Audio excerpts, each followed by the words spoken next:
Welcome back. Last episode, we learned what a differential equation is and that its solution is a function. Here is an uncomfortable truth. The vast majority of differential equations have no solution you can write as a formula. If our only tool were exact solving, we'd be stuck almost immediately. But a first-order equation gives us a beautiful way out. Written in the form y prime equals f of x comma y, the equation tells us the slope of the solution at every single point of the plane, before we solve anything. The value f of xy is the slope at the point xy. If we plant a tiny tilted line at each point with that slope, we get a slope field, a landscape of little arrows, and the solutions are just the curves that flow along it. Today we'll read that landscape to sketch solutions by hand, find equilibria, and predict long-term behavior. Then we'll make it numerical with Euler's method, and study how its error shrinks as we take smaller steps. Let's see the field. Let's unpack what the form I prime equals f of x comma y is really saying. It is a rule for slopes. It says if a solution curve happens to pass through the point xy, then the slope of that curve right there, its derivative, must equal f of xy. So the equation hands you the slope at every point of the plane for free, just by plugging the coordinates into f. Take the example y prime equals x plus y. At the origin, 0, 0, the slope is 0 plus 0, which is 0 flat. At the point 1, 0, the slope is 1 plus 0, which is 1, rising at 45 degrees. At 0, 1, the slope is again 1. At the point 1, negative 1, the slope is 1 plus negative 1, which is 0, flat again. Notice we never solved the equation. We only evaluated f at a few points. Every point of the plane gets its own slope, and that collection of slopes is what we'll now draw. Here is how you build a slope field. Pick a grid of points spread across the plane. At each point, compute the slope from the equation, that's just f of xy. Then draw a short line segment through that point with that slope. Do this at every grid point and the whole plane fills with little tilted dashes. That picture is called the slope field, or equivalently the direction field. It shows, at a glance, where every possible solution wants to go. And here is the payoff. A solution curve is simply any curve that stays tangent to the field everywhere it goes. It threads through the dashes, always matching the local slope, like a twig carried by a current. There's a lovely shortcut for sketching by hand, called the isocline trick.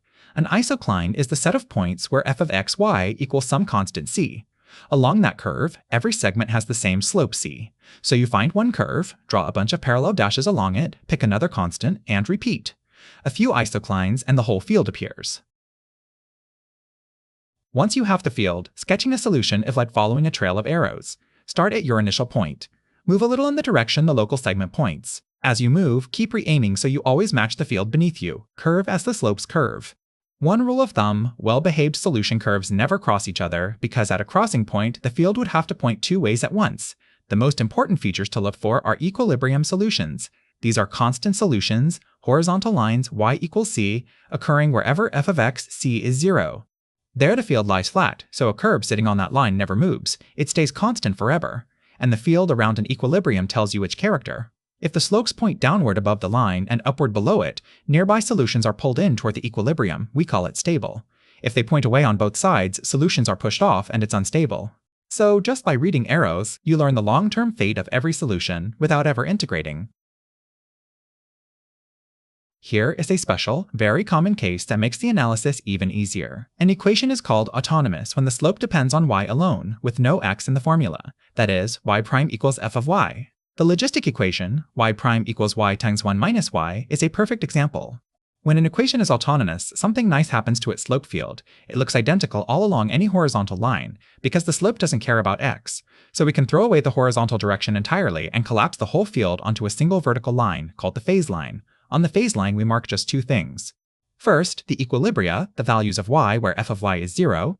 Second, arrows, an up arrow on every stretch where f of y is positive, meaning solutions there increase, and a down arrow where f of y is negative. For y prime equals y times 1 minus y, the equilibria are at 0 and 1, between them the arrow points up, and outside them the arrows point down. That one little line captures the entire long-term fate of every solution, pulled toward 1, pushed off 0 without drawing a single curve. Let's look at a real field. This is the slope field for the equation y prime equals y times the quantity 1 minus y, a famous one called the logistic equation. Scan the picture. Along the horizontal line y equals 0, every segment is flat, and along the line y equals 1, every segment is flat too. Those are the two equilibria. Between the lines, from 0 up to 1, the segments tilt upward so solutions there rise. Above the line y equals 1, the segments tilt downward so solutions there fall. Now follow the gold curves that thread through the field. A curve starting between 0 and 1 climbs in a graceful S shape and flattens out as it approaches y equals 1. A curve starting above 1 descends toward y equals 1. From both sides, solutions are pulled toward y equals 1. That line is stable.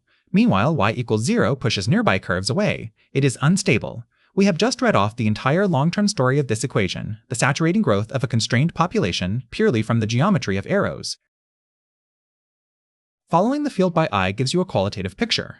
To get actual numbers, we make the idea into arithmetic, and the simplest way is Euler's method. Here is the whole thing. Start at your initial point, x0, y0. Choose a step size called hs, a small horizontal distance to move each step. Now repeat one rule. The next y equals the current y plus h times f of the current x and y, and the next x is just the current x plus h. That boxed update is the entire method. Why does it work? It's the tangent line approximation. Near any point, a smooth curve looks almost like its own tangent line.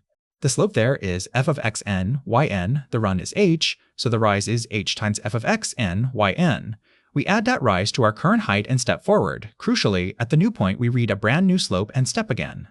So Euler's method traces a chain of little straight segments, a polygon, chasing the true smooth curve, re-aiming at every step to match the field. Let's actually walk one.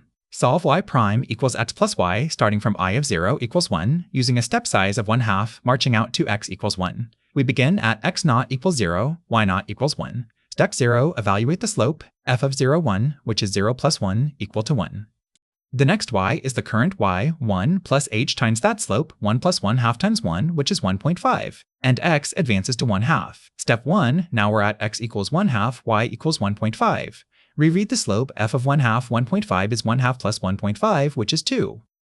The next y is 1.5 plus 1/2 times 2, which is 2.5, and x advances to 1.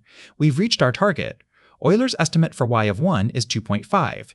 The exact answer, which we could find by methods later in the course, is 2 times e minus 1, about 3.44. So our estimate undershoots by quite a bit, because a step size of 1/2 is coarse. That gap is the error, and error is the next thing to understand. Here's the picture that makes Euler's method click.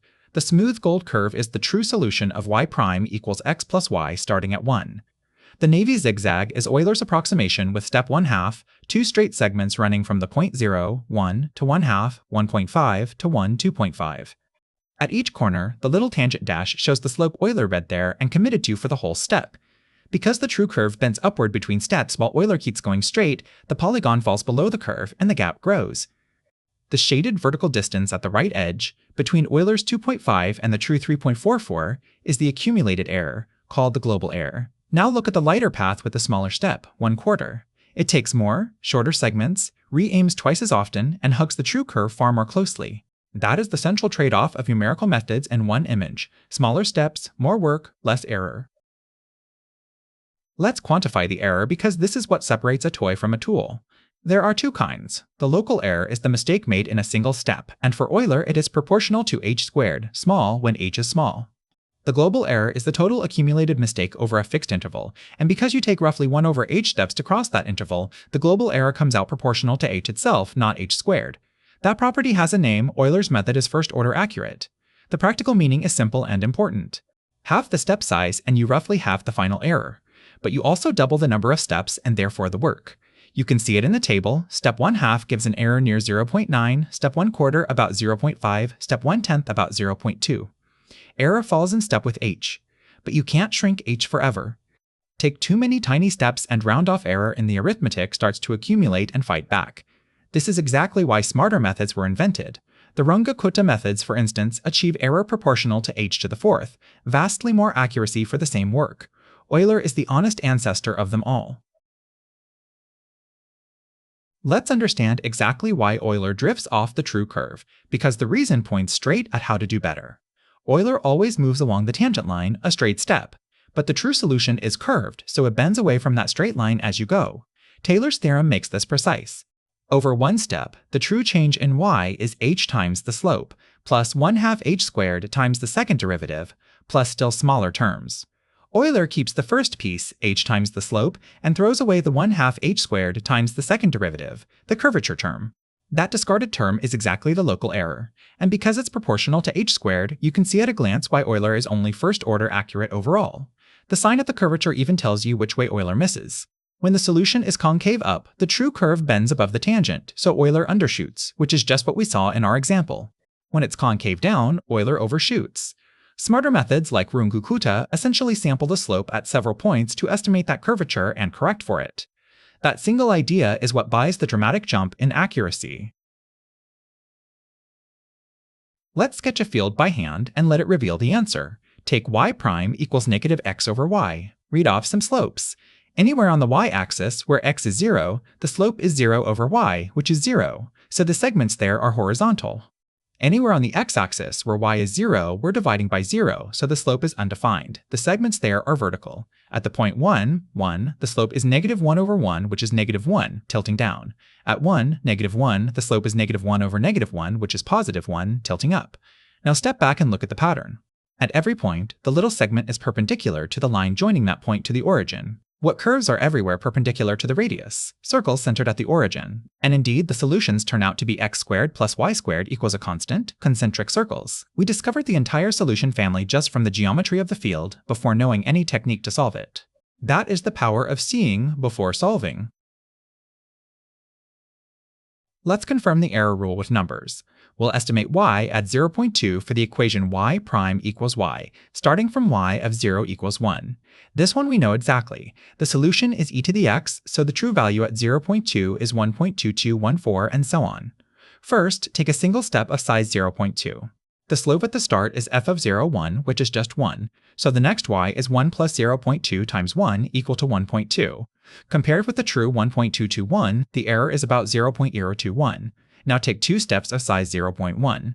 First step, the next y is 1 plus 0.1 times 1, which is 1.1. Second step, the slope is now 1.1, so the next y is 1.1 plus 0.1 times 1.1, which is 1.21. The error is now about 0.011. Look at what happened. Having the step size roughly halved the error, from about 0.021 to about 0.011. That is first-order accuracy, confirmed right in front of us with arithmetic. A little history. The stepping method bears Euler's name for good reason. Leonhard Euler published it in 1768 in his great treatise on integral calculus as the first general-purpose numerical solver for differential equations. It was more than a computational trick. In the 1820s, Augustin Louis Cauchy used Euler's polygonal paths as a tool to prove that solutions actually exist in the first place. The crude method became the backbone of rigorous existence theory, which we'll return to later in the course. Near the turn of the 20th century, Carl Runge and Martin Kutta built the higher accuracy successors that still live inside virtually every numerical solver today. And in the computer era, Euler's simple idea, refined and accelerated, is what powers weather prediction, the calculation of spacecraft trajectories, and the physics engine in every video game. The simplest method in the subject turned out to be the conceptual seed of the entire field of numerical analysis. Let's recap. A first-order equation written as y prime equals f of x comma y assigns a slope to every point of the plane, and drawing short segments at a grid of points gives the slope field, also called the direction field. Solution curves are the curves that stay tangent to that field, and you can sketch them by hand just by following the segments. Constant equilibrium solutions appear where f is 0, they're stable when nearby curves are pulled in and unstable when they're pushed away, and reading them off tells you the long-term behavior with no integration. Euler's method turns following the field into computation. The next y equals the current y plus h times f of the current point. Its global error is proportional to the step size h first-order accuracy, so having the step roughly halves the error while doubling the work, and steps that are too tiny eventually let round off creep in. Better methods like Runge-Kutta reach far higher accuracy. Next episode, we earn our first exact technique, separable equations, where we split the variables, integrate each side, and get a real formula. See you there. Today we learned to see a differential equation before solving it. A first-order equation written as y prime equals f of x comma y assigns a slope to every point of the plane. The value f of x, y is exactly the slope a solution must have if it passes through that point. Drawing a short line segment with that slope at a grid of points produces the slope field, also called the direction field. Solution curves are the curves that stay tangent to the field everywhere. You can sketch them by hand just by following the little arrows, reading off equilibrium solutions where the slope is 0 and seeing whether nearby curves are pulled toward them or pushed away. No integration required. Then we turned following the field into a calculation. Euler's method starts at the initial point, reads the slope there, and takes a straight step of size h in that direction, landing at a new point where it reads a new slope and steps again. The update rule is, the next y equals the current y plus h times f of the current x and y. It is the crudest numerical solver, and its error shrinks in proportion to the step size halve the step, and you roughly have the error, which is called first-order accuracy. Smaller steps mean more accuracy but more work, and rounding eventually fights back. Next episode, our first exact method, separable equations. If you got something out of this, please like the video, drop a comment with what clicked for you or what didn't, and subscribe for more educational videos. Every like, comment, and share helps push this work to more learners, which is what this channel is really about. Thanks for watching. See you in the next one.